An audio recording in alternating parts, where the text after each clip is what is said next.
incredibly dangerous. And I gotta say, it looks an awful lot like the actions of someone who would like to be a dictator. So this is January 6th. These are the hostages. Approximately 1,500 for a pardon. Yes. Full pardon. Full pardon or commutations? Full pardon. We have about 6 commutations in there where we're doing further research. Okay. Nice to see you again.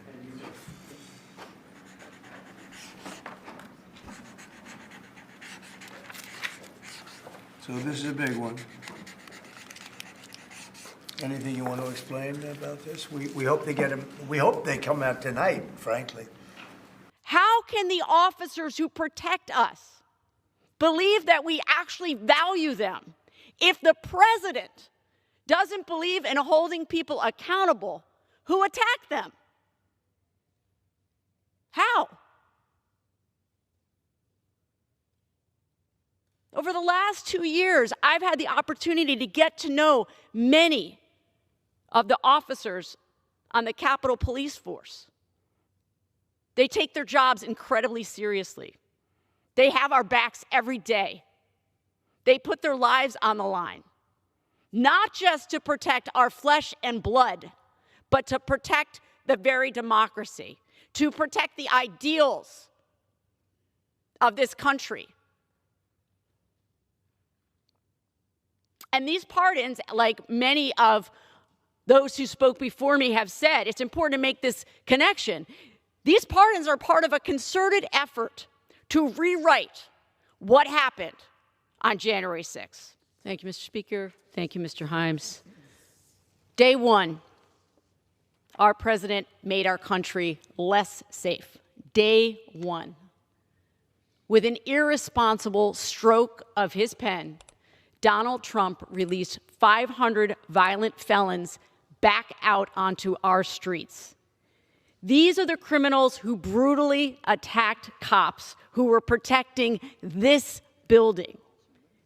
These were the people who betrayed our country, our democracy. I'm not talking about the people who merely showed up that day to protest, who didn't commit crimes. This is about the attackers who beat cops with pipes and flagpoles and tasers and mace, who literally stomped on police and tried to poke their eyes out. These were the sweeping pardons that Donald Trump made on day one. And these pardons disproportionately benefited the most violent among the mob. And now, they're back out on the street, heading to our communities. A number of them have already publicly commented they're going to go buy some more guns, they're out for retribution, and they have no remorse for what they did. And of course, Americans are angry by this, and rightly so. Of course they are. It's an awful thing that the president has done. And it puts Americans in danger. Among those who are angry is the Fraternal Order of Police, the largest police union in the U.S., and the International Association of Police Chiefs. They understand more than anyone that this puts law enforcement at risk. In a statement, they said, quote, "When perpetrators of crimes, especially serious crimes, are not held fully accountable, it sends a dangerous message that the consequences for attacking law enforcement are not severe." And they further worried that it could encourage more violence against law enforcement. If you can viciously attack a police officer and get off scot-free, what kind of message is that? So violence is acceptable if it's committed on Donald Trump's behalf? It's okay to beat a cop if it's in the service of keeping him in power? This desecrates the memory of Officer Brian Sicknick, who lost his life in defense of this building, and it diminishes the great sacrifices that were made by thousands of officers that day. If we don't push back on this perverted rewriting of history, we can look forward to our children and our grandchildren learning about the glories of January 6th, 2021. But it has to be remembered for what it was.